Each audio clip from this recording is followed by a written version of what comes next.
everyone, and welcome to Empowering Homeschool Conversations. My name is Peggy Ployer, and I am the host of this weekly broadcast put on by Sped Homeschool, as well as the founder and CEO of Sped Homeschool. We at Sped Homeschool empower families to home educate children with learning challenges. So I encourage you to check out our website at spedhomeschool.com to learn more about the resources and support that we offer families. And some of the best resources that we have on our website are services offered by our partners who help fund our work.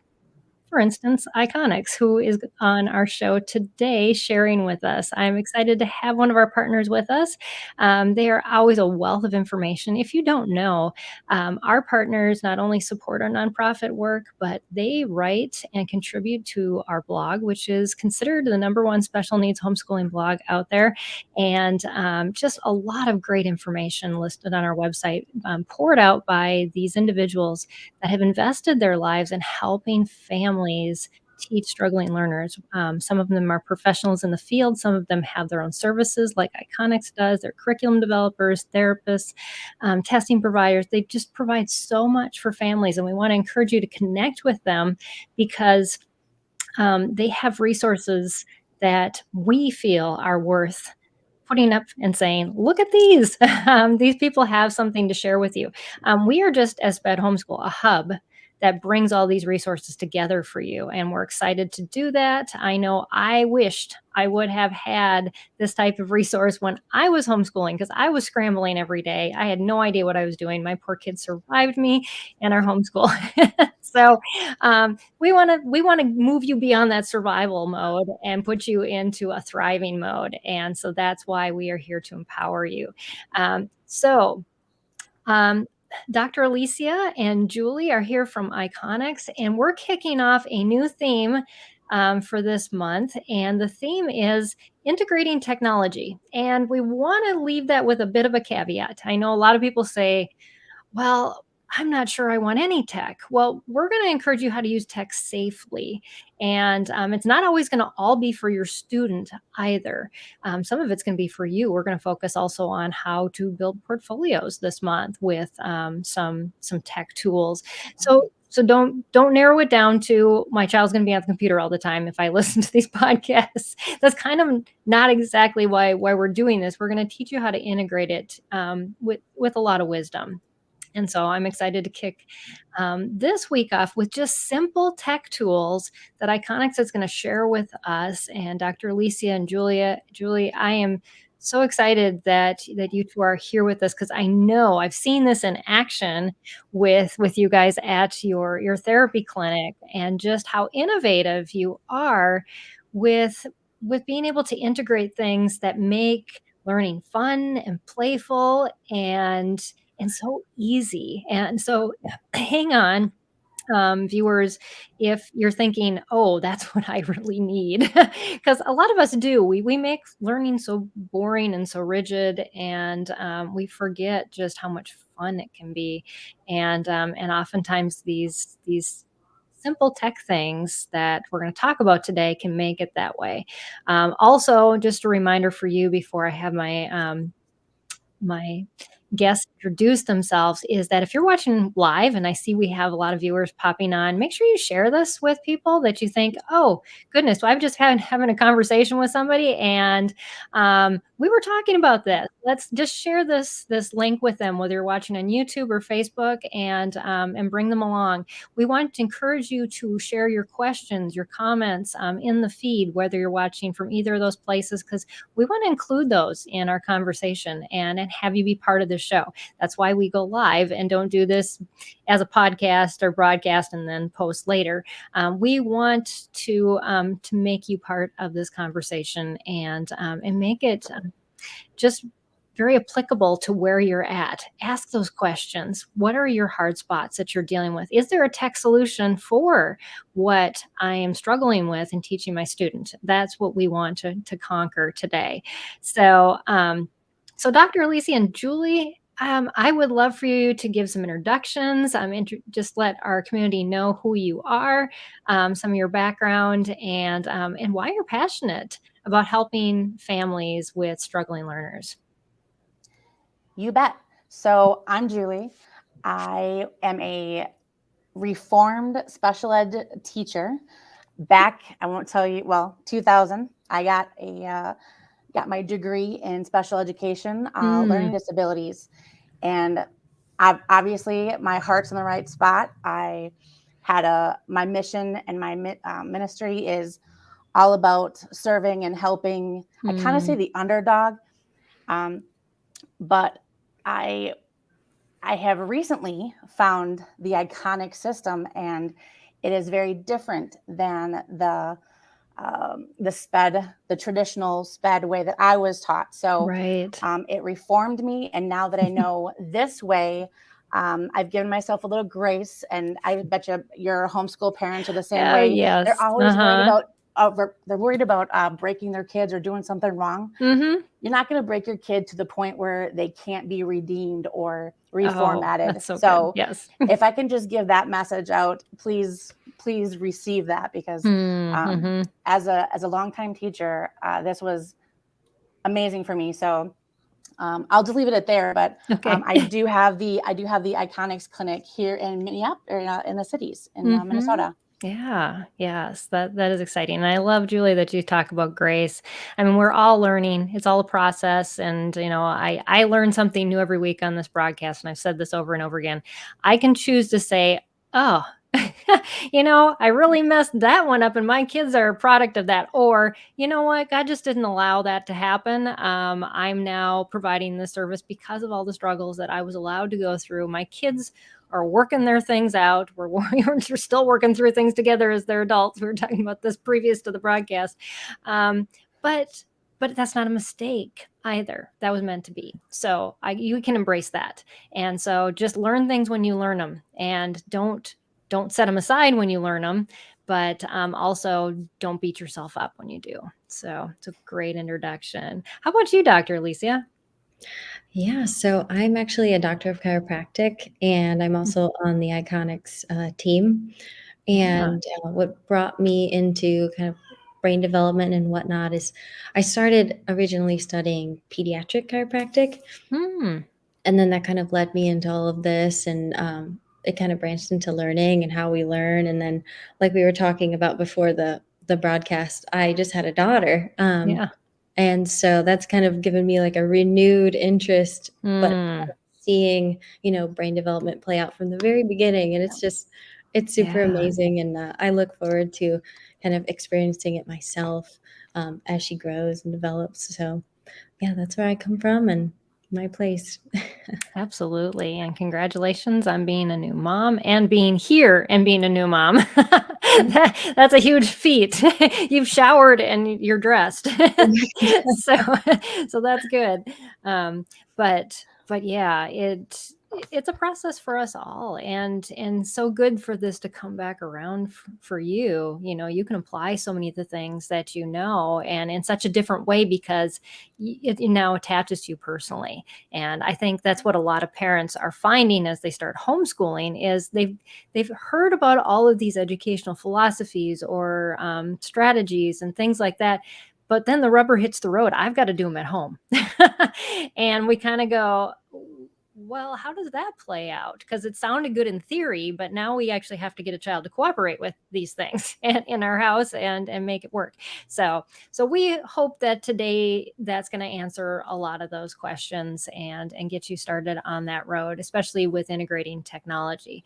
So I guess one of the first questions I'd love for you to answer is, what types of things are you talking about when we're referring to simple tech? Yeah, so we do both simple and very sophisticated technology, obviously, here at our clinics. If you want to pull up the PowerPoint, we do have, our ministry is often geared towards the homeschooling world and homeschooling families. That's where our heart is. So anytime that we can take these very high-tech tools and kind of either simplify them or find something that is more simple that maybe any household might have, or something that is more reasonable for a house to have. Anyway, so that's what we focused on today, was the simple technology. Right. So you're not even talking about like electronics. We're talking about like assistive tech, like Right. Yeah. helpful things. You bet. Yeah. So we do have that high tech stuff. And I know that you got to witness the pods. Yes. Those are not low cost, so we didn't even include them. Okay. So if you want to go to that second page there, Yeah. we know that almost everybody has a phone that it is quote unquote smart. So your accessibility to a smartphone will tick off a lot of these tools. Okay. Possibly. Just looking down the list there, stopwatches and the metronome, those measure the temporal, like the being on the beat. Right. And if you ever want to make an activity a little bit harder, more complex, we have ways to add that metronome, and it is a layer of attention that will get even the most sophisticatedly, my kid's smart, so Right. I can create a task for them. Anyway, if you look on the list, you will see that a lot of these you have access to either low cost or free. Yeah. So you'll notice and can you read through them, because we do convert this to a podcast too, you bet. I would love for them to have an audio version of this list. So at the top we do have the phones, stopwatch, the metronome, and now there's chalk, markers, pencils, and color pens all in one line, because just something as a you drawing or making marks. So if you're on a sidewalk, chalk is ideal, and you can use sidewalk or a driveway. So use what you have available. It is helpful if you have access to PowerPoint. I know I think there might even be a free version. There might be one online. If you have access to that, we use that, and we have found that there's a feature that you can have the slide do this. It's called tachistoscopic presentation, which is a fancy word for flash presentation. So we are all about imagery and being able to. Our minds are so amazing that if you flash a graphic, our minds are so capable of capturing the things of that graphic, and that's where the magic happens, because if you can recreate that image, you'll have it for life. Wow. Anyway, so PowerPoint, we use that. Mind maps. And Alysia, I know that you are more experienced with the MindMeister, and there is a free version of that.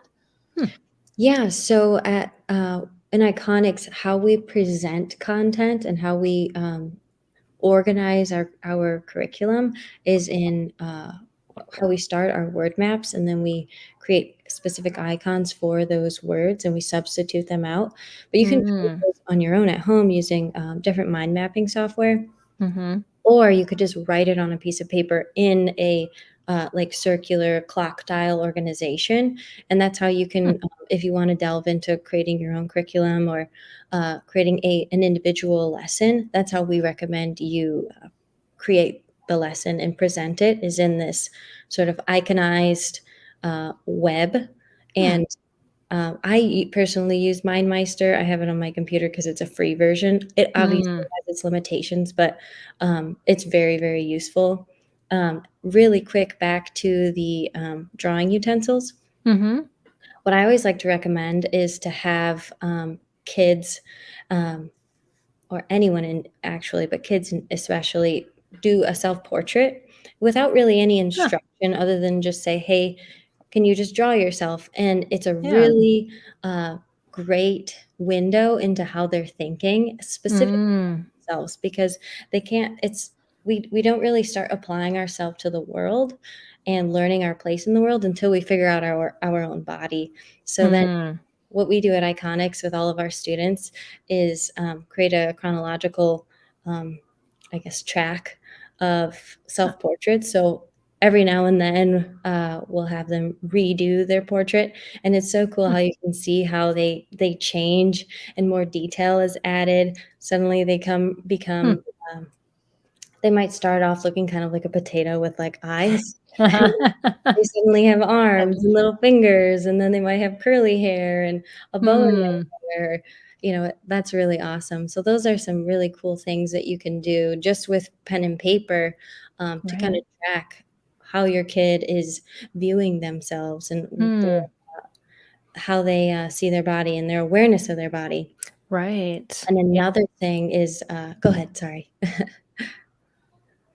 Oh, I think she was just agreeing with you. Oh yeah, I was just agreeing with you. Yes, Right. I think that's great because it gives us a window into our child that they couldn't probably verbalize, but those images are really what can help us understand what are they focusing on? How narrow is their understanding or their ability to maybe they can't even see beyond the middle of themselves, like you're talking about. I don't even know I have arms because I'm so internally focused. Right. So, Yeah. yeah. Mm-hmm. And you can also, to kind of assess like spatial awareness and temporal awareness, what we like to do is create like a timeline. We have on one end we put 0, on one end we put 10, and then we just ask them, where does 5 fit in there? Where does 2 fit in there? Kind of out of order. And you can see, you know, are they able to, you know, correctly assess or accurately assess space? A lot of times you'll see kids like cluster all the numbers on one side. You know, you can see their pencil grip, which tells a lot about like where they are in brain development and physical development. And a lot of times you can see if they have a underdeveloped pencil grip, they might have been pushed to do a certain demand that they were not ready for yet in learning. And then you can also see how they write each individual number. Maybe it's backwards, maybe it's, you know, incorrectly. But so those are some really cool things just to assess and then track. Right. Yeah. We always think of assessments as some kind of test or quiz, but observation as a parent is one of the most important assessments that we have. Unfortunately, it often takes when we like interview parents, you know, we ask them like when they're coming to our camp, you know, what types of things do your kids need? And they are so used to adapting and accommodating it, they don't even know that they're doing it. So it's that step back that we have to do to assess even where our child's at, because we just kind of gloss over a lot of that sometimes. But it's a great reminder, Alysia, that we need to do that because oftentimes we will miss those things if we're not being observant. Right. Yeah. That brings me to another quick point, specifically with the phones. Because most of us have a phone that has a pretty decent camera on it, I always recommend when you're maybe doing a new activity or maybe playing a game or whatnot, to just record the session, because that gives you an opportunity to potentially catch some behavior that maybe you don't fully understand or maybe it needs to be further delved into, or you might catch a really great breakthrough that is something that, again, just like the self-portrait and the timeline, is a great way to kind of track progress. And kids always like to see themselves, and if sometimes it's Yes. like looking in a mirror, like, "Oh, was I really doing that?" It's really, and again, we all kind of have a really awesome camera on our phone, so that's really great. And if you do have some sort of catch some sort of behavior on video, we are more than happy to, if you submit the video, we are more than happy to look at it and go over it with you. So That's yeah. awesome. That's a great help because Yeah. sometimes we don't know what we're dealing with. Right. I get that. So it's a great resource for our families.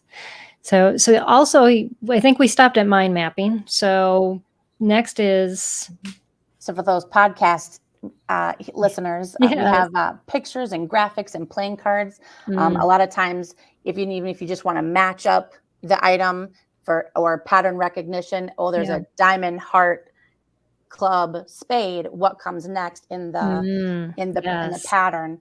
or even that game, if you remember War. Oh yeah. Which card shows the biggest value, like just quantitative games like that. Yeah. And then we have blocks and geo shapes.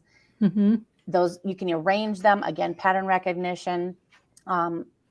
We will talk about BOEM words with the blocks for sure. You can do so many things. I mean, parents are already doing some of these things, but this is part of our simple technology.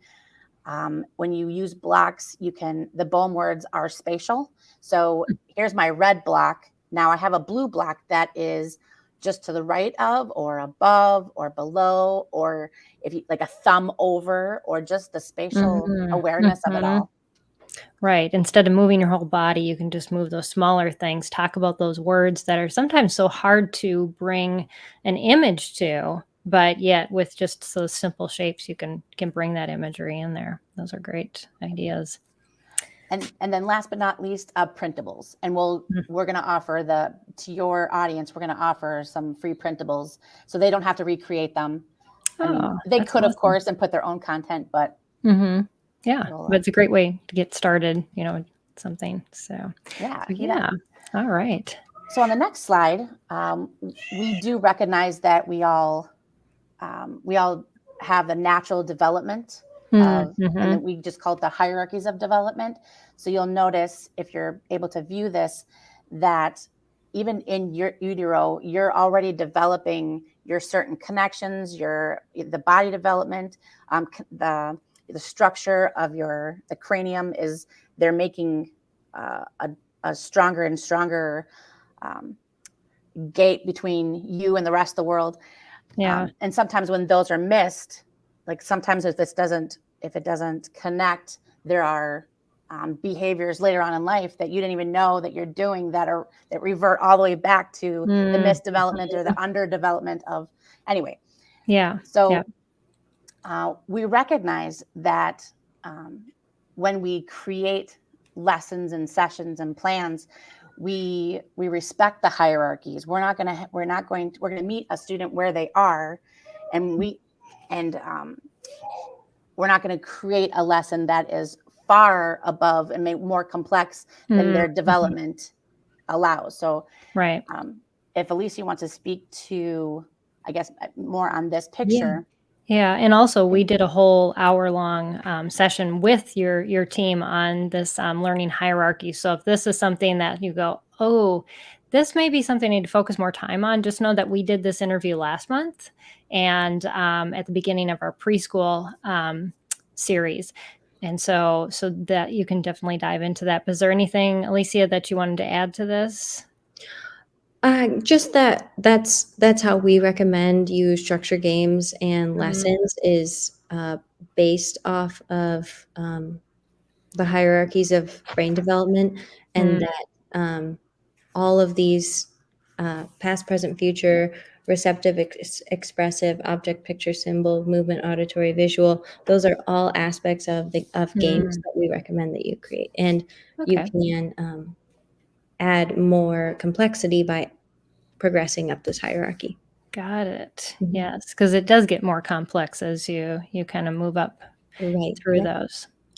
Great. Yeah. So the next slide will actually take you to one of the plays with.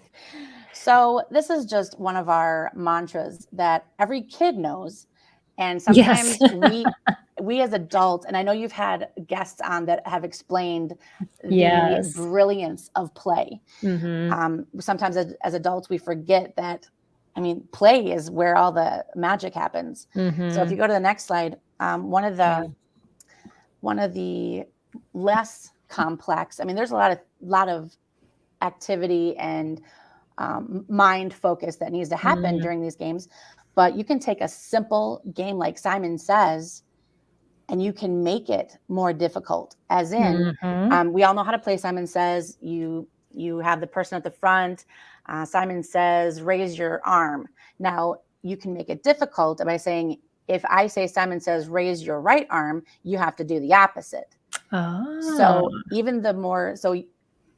if in a homeschool setting, you're going to have students and kids at different levels of the complexity that you want. So it is great for those who do have the siblings, because you can still play the same game. They're both engaged in that game, at their level. Yes. So you add different rules onto the same play.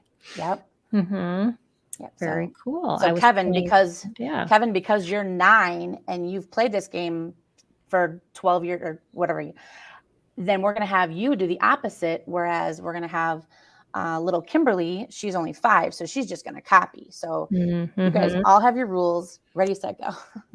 and those rules are the basis for most of all of our games, because they, I guess what they do is help us to move from being creatures that are dictated by our environment and more internal control beings, which is ultimately the goal of learning, rather than responding to the environment because of the environment is telling us to do something. It's, I'm responding because I've thought about it intellectually, which is, for instance, with Simon Says, we're given a rule, and we're also, we see someone put their right hand up, and it's Simon Says, put your right hand up, but the rule is to put the opposite one up. And so it's this internal control.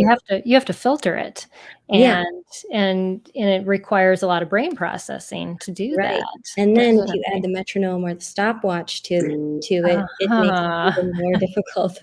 And it builds that resilience too, which is super important for just getting through life. That's a great segue to the next slide, because for arrow charts, that was outstanding. I couldn't have planned it better. Unintentional. So the externally controlled response is what we normally, our kids walk in with that. They see the blue arrow pointing right and say that the beginning game is just point in the direction of the arrow or the loop. But for the impulsive kid, we want, it's impulsive, right? They do the thing that the environment tells them to do. Yes. We add rules, as in, well, we want you to be more reflective. So you're given an external target, but your response is now either going to be the opposite, or for the advanced kid who has more spatial sophistication, a quarter turn to the right. So now it's not a blue right turn. It is actually a blue down turn, but I have to make that change in my mind. Right. So given the blue triangle that's pointing to the right, I'm going to actually point down. So the impulsivity turns into a reflective response given the rules. And you can make the rules as complicated as you want, which I like to do. Right. This is one of the printables we were referring to. Okay. Yeah. This is awesome, because I really appreciate you saying that, Julie, is that we do have very impulsive children. Our society has taught kids how to be impulsive. And because our school system, our school structure is set up as, we give to you, you spit it out, repeat to us. And so it causes them to have to be that little robot, that repetitive. We don't allow them to use their mind to change those things, to process, to integrate, and then reflect it in a way that has to involve some sort of their connection with that data. And so just a simple game like this is amazing. I love it. You bring up a really good point too. Many people would look at these games and think, well, they're not learning any content. However, with these games that don't really involve academic content, they're learning so many skills.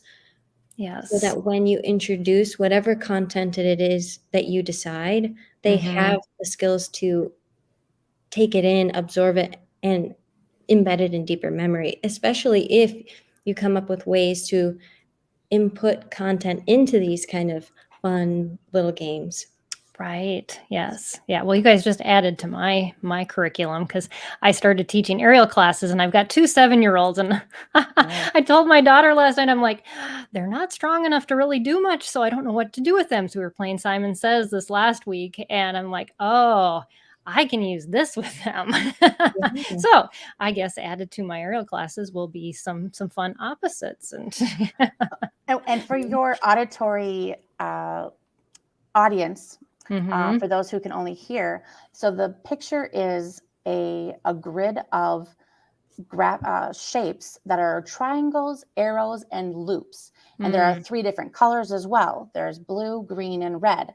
So the games that you can play with them. So we try to Oh, have a yeah. grid that has the graphic that has 3 characteristics, because the games that you can play, the more sophisticated games, are Mm. tell me the color, the shape, and then the direction going across the screen. So if I say blue arrow down, blue loop up.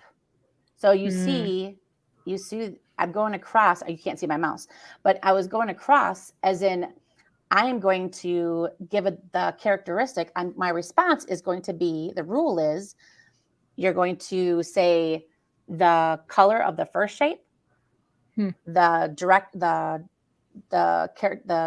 shape, and then the direction, and you will go across the row using those rules. So, Hmm. or you can skip every other one and just say, triangle, loop, loop, triangle, loop. Right. You can make the game as simple or complex as you want, but Hmm. the magic happens when they internalize that rule, Mhm. and then it's them doing the action. It is an efferent action. If you guys, I know if Hmm.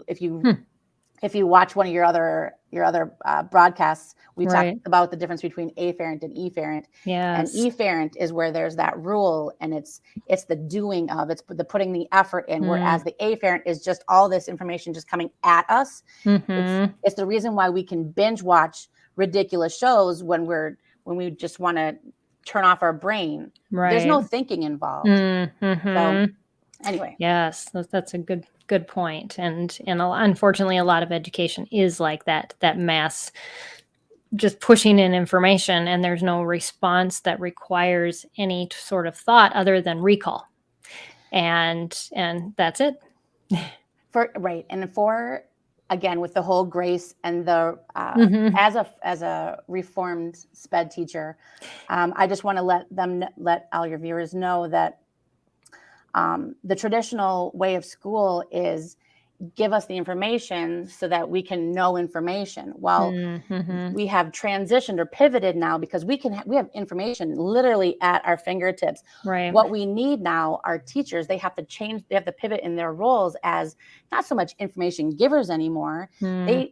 We need to be, as educators, we need to be, oh, let's teach you how to learn. Let's teach Mhm. you discernment. Right. Let's teach you um, the things that you do with information. So that's Yes. why traditionally Mhm. that is a hurdle that we educators must acknowledge. Mhm. Yeah, and unfortunately, us as parents, even that's the realm we were taught in. So when we think of education, unfortunately, that's what we think about too. Right. So it's going to be a mind shift for us as well as we home educate and change our approach in our homes. Sure. Okay, so moving on, more low tech or simple tech. And it's a Um, printable. We have it as a printable as well. Okay. you Yeah. So this is another one of those printables that has 3 characteristics, and it has less on the screen, so that's even better. But we call these the near far charts. So Hmm. again, the 3 characteristics, it's either a striped or solid, it's got a number on it, or it is a color. So if I have the little sheet, it's a tiny little sheet, and I have Hmm. the student look at it here, and then it looks there, then you look here, then you look there. And so you say, like, if I want you to read just numbers, because the student, we're going to just do the simple, read the numbers going down. So they'll look here for 14, they'll look far at 7, look close, 14, 1, 10, 8. So it is the Hmm. proprioception of the eye muscles. It's and specifically working on improving accurate eye movements, which are okay. necessary to introduce reading. Now, does it matter which side you put, like the smallest, the middle, the biggest, and then should you be switching them from side to side actually to help the eyes? I don't know. I'm just a question. Well, you actually you stand right in it's right in line in your midline. Oh, okay. I think the picture's just off center just for the Okay. photo. But Yeah. you usually stand I think it's about 10 feet away from the poster on the wall, which they're matching cards. They don't have to be, but how we usually start is matching. And so you can change the rule, whether it's you read the first number up close, the second number far away, and like Julie was talking about, or you can read the first line up close. You can just change it around, but it's supposed to help with improving eye movement. Oh, yeah. Yeah, definitely. And all those other things we talked about as well. So it's just the two. It's the one that's on the wall and the card that you're holding in your hand. Yep, And near and far. Yeah. So just for those on our podcast to know, these are like pool balls, like the colors with stripes or solids with numbers on them. And it's just, looking from one to the other with questions. So, and it's super easy to make your own too. You can put letters, you can put arrows, numbers, little icons, whether maybe it's a story that you've just iconized out. Oh, yeah. And you just print off two of them, one on the wall, one you hold up close. Just bounce back and forth. Yeah, that'd be a great way to bring in content when you're doing different studies and talking about things with your kids. That's awesome. So on the next slide, we just have two more simple tech, as we would say, but it's we do these activities we'll just call this one the double couche catch. We do these activities, and sometimes we don't understand all of the sophisticated things that go into being able to take these two balls and throw them. I mean, the throwing is okay. It's the catching part, all the things that have to be integrated in order for you to catch both of them. So those are great games to play. Now I remember you talking about this and talking about using baskets also to make it easier at first, because I can imagine there'd be a lot of frustration in trying to catch those couche balls at the same time. Well, sure. Definitely using one actually is the lowest denominator here. Yeah. So, you can always make something harder, but that's one of the games. And then the pie tin. So I try to think of something that you would have around your house. Do people use pie tin, or still you have pie tins? Perhaps. Maybe. But otherwise, they're really cheap. You can buy the aluminum ones. You flip one of those over and you get yourself a marble or just some small sphere. And it is deceivingly difficult to keep that in rotation as you walk, maybe as a balance beam, or put one foot in front of the other, or backwards. All of your integrated body, you just it is it's deceiving how difficult we can make that, I guess. That's awesome. We're always focusing on one thing and think, we've hit that milestone, our child can walk, but yet there's that that, like you said, it's that peripheral awareness, because if you're focusing on that marble and then you're having to walk and not trip. I mean, if you have a child that's tripping, I can't imagine how much you're going to work on those skills by challenging them with it. But it's going to be fun at the same time. They're not going to say, this is boring. No. And then you can have competitions, because I'll see that happening with siblings, going, I can do better than you can. That is the thing that happens. That is like the competitive mode. And you mentioned peripheral vision, and that's what these two games in particular, especially if you integrate balance into the pie tin game, in academics, where it forces us to be very central vision focused, which is so kids with hyperactivity, ADD, ADHD, those kinds of things are really very sequential, very central focused. And this helps, work on that peripheral vision, open them up, make them more aware of more things all at once versus Right. jumping from one thing to another, because in the end, that's how they're thinking. They're Right. bounce from here to here to here. It's like squirrel, squirrel, squirrel. Uh-huh. And, rather than seeing the big picture, it is going to help with the impulsivity, the hyperactivity, a lot of behavioral problems like tantrums and stuff, because it's going to help them increase their prediction. What's going to happen next? So they Right. can internally start creating plans versus living here in the present, moment to moment. And, so that's and it's crazy to think Yeah. like, oh, just throwing some koosh balls, catching them at the same time, or throwing scarves the same way.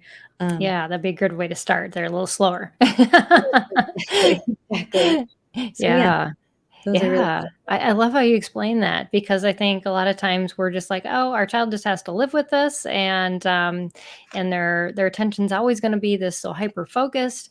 But the fact that we can start increasing that peripheral vision and what information that our child is taking in, and a lot of times it's because we spend so much time in front of screens and other things, or just hyper focused, even if you've never introduced your child to tech, but all they're looking at is this narrow window of information, that whether it's in a book or an activity, and we don't do a lot of this play that requires all of these motions.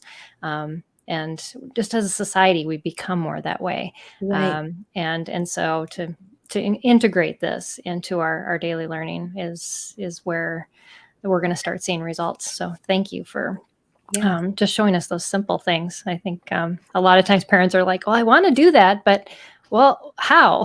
Yeah. So these Well, are and super easy. if I could encourage just even one thing, it's that there are no purposeless behaviors. So, your kid's doing something for a reason, Right. and so, yeah, just like just to be observant and, Mm-hmm. Using your gut instinct, Yeah. maternal instinct, parental instinct, to be aware of those things. It's so great. And like I said in the beginning, if you observe a behavior and you think that there's something going on, you just don't quite understand it or know, Right. we would be more than happy to just talk it over with you. And you brought up another point too, as far as seeing the big picture and homeschool. You have such a great opportunity to dictate your child's day in life. Yeah. And one thing that we, like you said, we're so involved in screens and this these little things that make pictures for us and make all these sounds, and we really don't get that physicality, Right. develop that physicality. Playing outside used to be this thing that we learned all of these tools and skills with before we went to actual school. Right. And as homeschoolers, you have that ability to allow your kid to do that, and I highly encourage that. So that's so great. Yeah. Yeah. Great things to point out. And yes, it's not too late. And even as adults, we can increase our peripheral awareness and all of these things by playing these games with our kids. So Absolutely. homeschooling will improve you as well as your children. I'm a testament to that. I am so glad that I homeschooled my kids, because it caused me to become a better person. I know that. And so I just want to encourage you, if you feel like you're just not cut out for this, there's no way. One day at a time, and you and your child will make progress. And so I just want to encourage you in that. All right. Where are we at with the slides? So on that next slide is one of our own Iconix team member. Yes. She created the spots game. And Alysia, I know that you have some passionate thoughts about this. Yeah. So like Julie said, one of our other teammates created this all on her own, just based off of her understanding of brain development and her own working, because she works in one of our clinics, working with students. And so it's basically a game of, as it says, quick moves and faster thinking. So it's a ring of colors. I'll describe it for your podcast listeners. It's a ring of colors. A student stands in the middle. There's a rule that's given. You can introduce curricular content if you would like, and we encourage. We start off with just learning the clock dial to develop that spatial awareness, and you can also use it for simple math.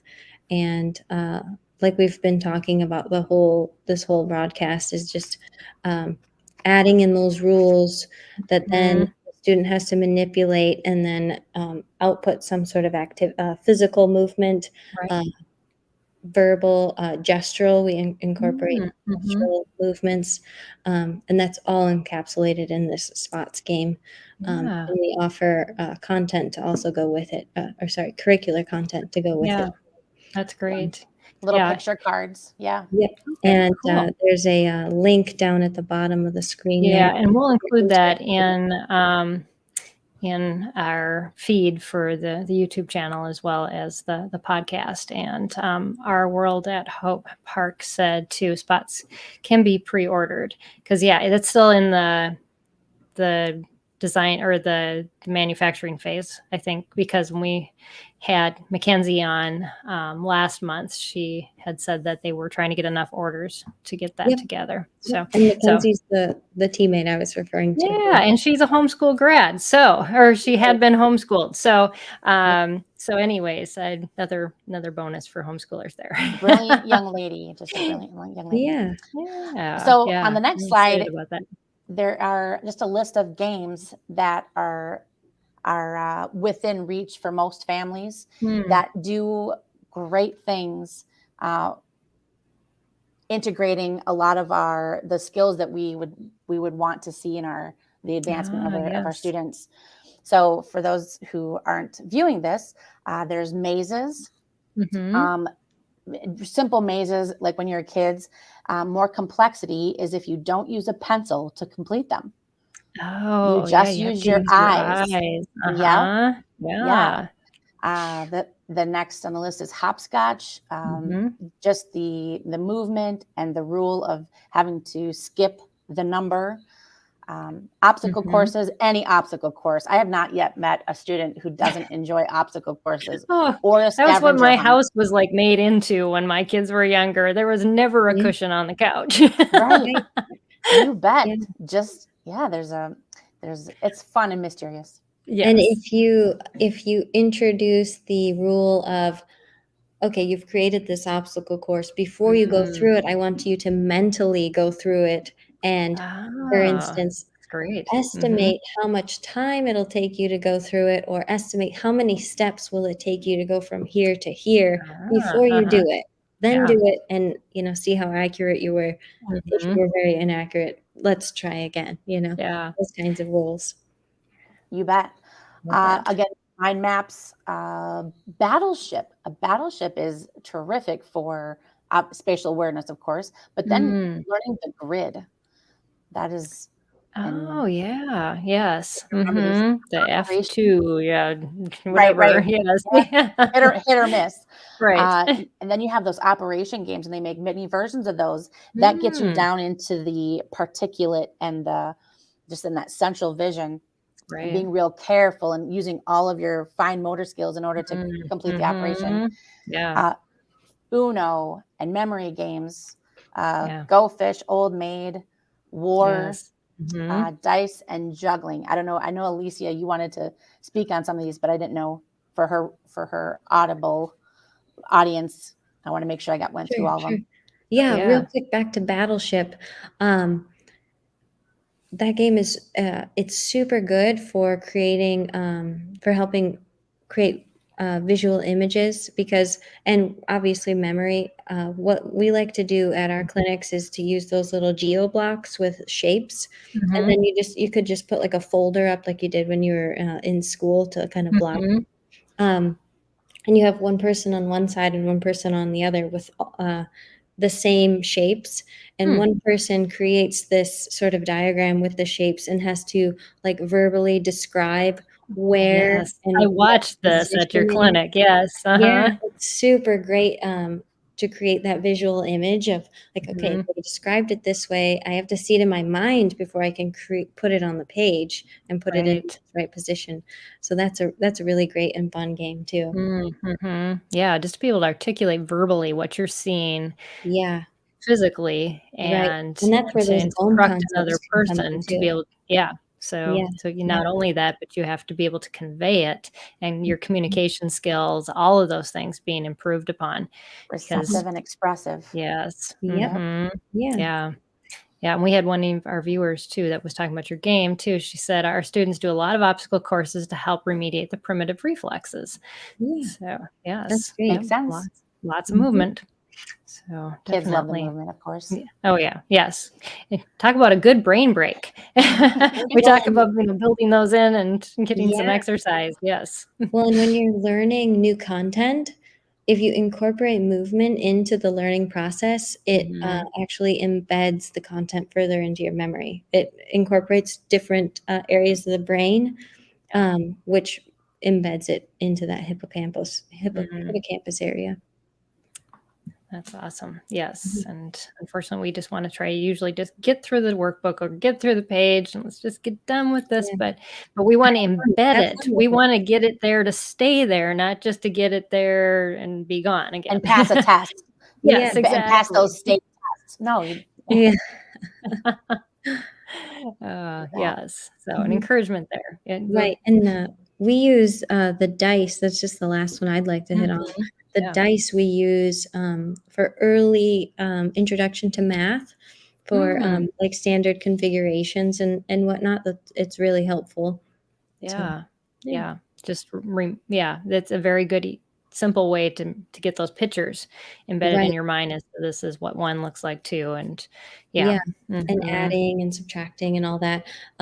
Also, you can on, like, Amazon, you can get a whole bunch of, like, blank die and Huh.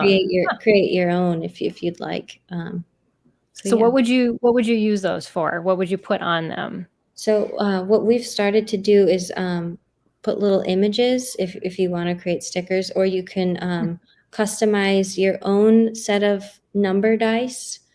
Huh. Like with 1, 2, 3, but just put them in a different pattern because Mm, you think of 5 and there's 2 on the top, 2 on the bottom, 1 in the middle. But if right. you shift them around, Mm, it becomes you have to learn the new pattern, and right. so it creates that so you have to just glance at it, put it in your memory, and then try to recall it versus, so it's pattern Right. recognition. Yeah. That's Yeah, how I and recommend doing it. that's great.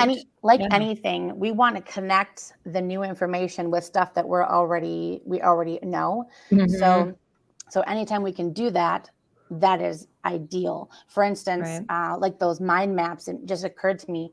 So we all agree, when I say the word apple, we all agree about appleness. I don't have to go into detail about, yeah, it was red, delicious, and it grew on a farm up in, I don't have to do any of that because we Mhm. agree to the extent that we all understand appleness. But our Mm. perception of apple is True. different for everybody. Mm, A mhm. baker might think of an instant pie. They might get an image of a pie, or someone from New York might think, oh, that's my identity. I'm from the Uh-huh. apple. But so what we do is we try to make connections for Mm, anything that could be related to that, because when we try to recall the yeah. appleness of it or make a connection with the appleness, we'll have those to retrieve. And anything that Mm, we call it making it sticky. So Mhm. yeah. Yeah, so you're kind of anchoring it to something that's already there you and bet. just adding more information into whatever You bet. folder you've already created instead of Right. creating all these new folders in your brain and then going, "Well, where did I put that?" Mhm. And I think that can yes, that causes a lot of scatterbrainness because we have things that should be that look like my Google Drive. I have Right. to admit, I don't file things. My poor admin, she took over and she's like, "Oh my goodness." Um, Oh, But that's the thing, you probably know where everything is. not really. I No? use Okay. Tool. Well, that's how my computer's organized too. It's like all over the place. No one else knows where Right. anything is but I do. And I think that's a really big misconception on how people think like our memory is designed. That's stored. Like we think it's these filing cabinets with like really nice, clean, neat folders and everything, is in its spot, but really it's more of like a spider web or like Right. this cluster of like knotted up yarn. Things are And connected. yeah, and everything is connected, and the key to learning memory is to create more of these connections. Like Julie said, Mhm. what else can we attach to this idea of an apple? Right. Yeah. And it might come across like a scatterbrain, but if you think further down the line, so say when you introduce writing, creative writing, poetry, whatnot, Mhm. metaphor, analogy, those connections are Yeah. what creates those Mhm. ideas. Like, Like Yeah. piggybacking off of her 5, you have the standard configuration on a dice, but Mhm. you also mhm, have a hand, which is the first thing we Right. usually figure out as 5. You have a Mhm. $5 bill. You Mhm. have a high five. You think of sports. There's 5 people on a team for basketball. Like all these Mhm. connections can be made, and that's just the idea of 5. mhm, Right. So if Yeah. it's just making it, I guess, stickier or Mhm. Right. recallable. Anyway. Yeah. Yeah. yeah, Absolutely. And I love that spider web analogy because, yes, for all of us that are folder impaired, well, I'm guilty as well. Well, Uh, I know we touched on a whole lot of oh, tech, this was techy things, but awesome. Yes. I do want to have just a word of encouragement for families, like your homeschool families. Mhm. Um, I know that we talked about the developmental, like the hierarchies, and Yeah. being able to customize any kind of activity for the different Levels. Yeah. sophistication. Yep. Mhm. I want Alysia. She touched on it, saying that all behavior, there's a reason for every behavior. There's no behavior that's for no reason. Right. So for a parent who doesn't know what level their student is at, Mm. don't worry about that. They will tell you. Oh, Like yeah. what we as adults might consider naughty behavior, that's just Mm. a disengagement for something that they're not ready for. Right. They're either, I mean, I don't know if they're gonna call it stupid or whatever, but they're gonna definitely disengage. Mhm.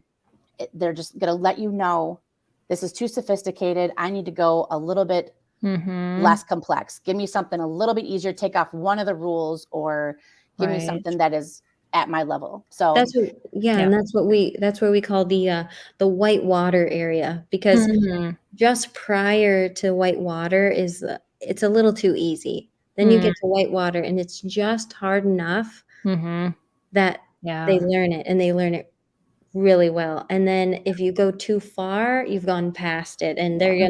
they're not gonna engage. Right. You're gonna lose them. Yeah. Yeah. Yeah. So, yeah, just testing the waters. Yeah. Let's Yes. continue the metaphor. Yeah, yeah. All right, so we only have a couple minutes left. I'd love for you guys to talk about Iconix just a little bit, where people can find you, and definitely we're going to have some of these links and information on how to get these handouts that Dr. Alysia and Julie were talking about too. You bet. So we are going to offer your audience the ability to send us like either a link. I know we all have our phones, and you Hmm. can usually share a link if it's going to be a video that's too big Hmm. for regular email sending. But we're going to offer your audience the ability to send us a video of their kid doing a behavior. Hey, Mm, what is my kid doing? right. Because we see the behavior, but we don't know what they're doing in their Mm, mind, because hmm. nobody knows that. But Right. we have great people on the team who pattern recognize many of the behaviors, and those Wow, behaviors that's are awesome. often linked to Hmm. a gap in the development, or um, they're good at finding out what they're doing in there. So Right. Yeah. And then Yeah. offering some solutions to remediate or you Hmm. bet. to, maybe change your trajectory of where you're going. Great. Yeah. You So I bet. see you have your email addresses there, and then the email address for where to send the videos.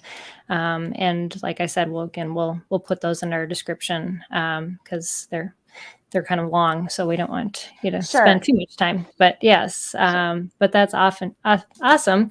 And really to find all your resources, if you go to iconixlearningcenter.com, that's where you're going to find the whole Iconix group. And you guys are spread out now. I heard you're launching in Arizona. Is that correct? I think somebody sent me some information saying, yep, Arizona. And then, of course, you're in Minnesota. One of the Carolinas. Is that correct? Yep, South Carolina and Georgia. And Georgia. Yep. Yeah, you bet. And Michigan. So- Is that correct too? Sure. Or somewhere around there. So yeah, again, offering the printables also, but you'll have to email one of those, either Dr. Alysia or myself. Just email us, and I'm obviously going to send you more than just the printables, Okay. but those are what we would, if you like them or you don't want to recreate them. Yeah. We'd be happy to share them. Yep, and we'll send information on how to use them and whatnot. Oh, sure. Great. Okay. Well, thank you, ladies. I really appreciate this. This has been so insightful. And I think those that when we're showing up saying, what kind of technology do I have to buy? Going, oh, I got stuff at home already I can do. It was probably a great, just kind of an extra little bonus of, no, you don't have to buy anything. You probably already got all this. So thanks for sharing those creative ideas and really helping us to understand further why they work. I think that's sometimes what we get stuck on is, okay, I got to add all this stuff now. Why am I doing this? And you guys really did a good job of really explaining this is the why behind all of these things. And there's great information. So yes, definitely check out Iconix. I want to thank all of our viewers who joined us. I know Karasu, you said hi in the middle. I'm sorry I did not acknowledge you, but thank you for joining us again. And for all the others, our World at Hope Park. And I know I've seen other viewers on, lots of thumbs up and hearts. So thank you for joining us live. And if you're just joining us on the recording, definitely try to pop in, look at our schedule of our upcoming guests, maybe some guests that you want to interact with, and join us in the afternoon. We go live 12:30 to 1:30 Central Time every Tuesday, usually. But check the schedule, because sometimes that does change a little bit, but that's pretty typical. Thanks again, Iconix. Thanks for partnering with us and just supporting our nonprofit work. Just want our viewers to know that this broadcast was sponsored by viewers like you. If you want to make a tax-deductible donation to SPED Homeschool, you can visit our website at spedhomeschool.com. And we appreciate that and allowing us to just continue to serve you and to help provide resources for you as you home educate your unique learner.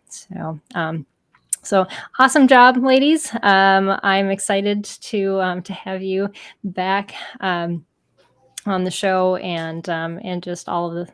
I can't wait to hear everything that's going to be going on in your clinic. I know you guys are working on a lot of stuff. So just thanks so much for having us again. So many homeschoolers. Absolutely, yes. Yeah, And thanks for having us, and thanks for putting these on. Mm-hmm. Yes, absolutely. Yes, I know. I'm coming up. I guess February will be 5 years we've been doing this broadcast. So hard to believe. I know. So it goes by fast. I bet. But yes, if you're thinking, wow, almost 5 years, yes, our YouTube channel has a lot of content and we have a lot of podcasts. So go back and look through that, because this is the type of information that our guests are sharing every week. Well, not exactly, but just encouraging, helpful, constructive information that'll just empower you to home educate and do it well. Yeah, take a break from Netflix and binge watch some Empowering Homeschool. Exactly, binge watch me. Absolutely. Oh, yeah. Awesome. Okay. Yeah, well, we appreciate all of you out there, and I'm excited. Next week, we are going to continue on with talking about technology, and we're going to specifically talk about using technology to increase your students' learning motivation. So I guess we talked a little bit about that today, but we're gonna talk about some motivation too with another guest, and I'm sure they'll have more ideas to add into the collective. So, so you'll want to join us then. But thanks again, everybody. Thanks again, Alysia and Julie. I appreciate you guys taking time out from your schedules. And yeah, so we'll see you all next week, same place, same time. God bless everyone. See you then. Yes. Okay, bye.